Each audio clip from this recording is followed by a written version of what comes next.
Tumeiona dhamira ya dhati ya Daktari Samia Suluhu Hassan na serikali yake anayoiongoza ya awamu ya 6 ya kuhakikisha huduma pamoja na miradi ya maendeleo mbalimbali inawafikia wananchi wetu kwenye maeneo yao. Moja, nimeanza kwa wakandarasi wetu ambao wanapewa dhamana ya kutekeleza miradi hii, watekeleze kama ambavyo mikataba yao inaonyesha. Tumeona kuna baadhi ya miradi, kwa mfano barabara ile ya Kyerwa, mkandarasi amechukua muda mrefu kutekeleza mradi ule, na nimewataka wakandarasi na kuwaomba sana watekeleze mikataba yao ilivyosainiwa. Wananchi wanataka kuona matokeo ya fedha ambazo zinawekezwa.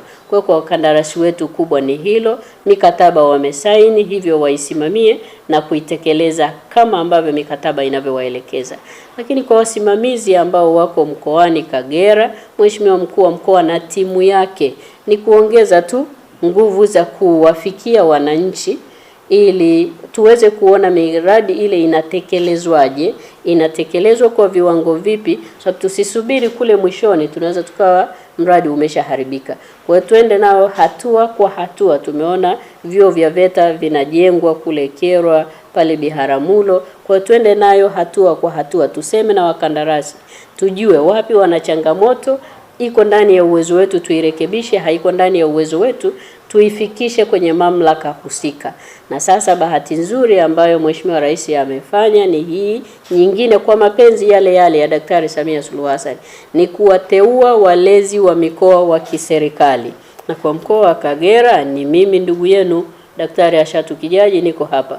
Kwa hiyo kama mkuu wa mkoa unapata changamoto kufika wizara fulani, mimi nawafikia mawaziri, niambie tuweze kuwafikia ili yale ambayo yanakwama sehemu tuyakwamue na tuione thamani halisi ya fedha inayowekezwa kwenye miradi kwenye maeneo ya wananchi wetu. Sisi kama mkoa tumepokea maelekezo hayo na nimemwahidi Mheshimiwa Waziri na wananchi wa mkoa wetu wa Kagera kuwa tutafanyia kazi kwa kipindi cha muda mfupi maelekezo yote aliyoyatoa Mheshimiwa Waziri na kuhakikisha anapata mrejesho wa maelekezo yake. Aidha, Mheshimiwa Waziri alitoa maelekezo ya kiserikali katika miradi mbalimbali ya maendeleo aliyoitembelea na kukagua, pia nayo tumeyapokea na tutayafanyia kazi kwa muda mfupi ili lengo la miradi hiyo litimie kama ilivyokusudiwa na serikali yetu.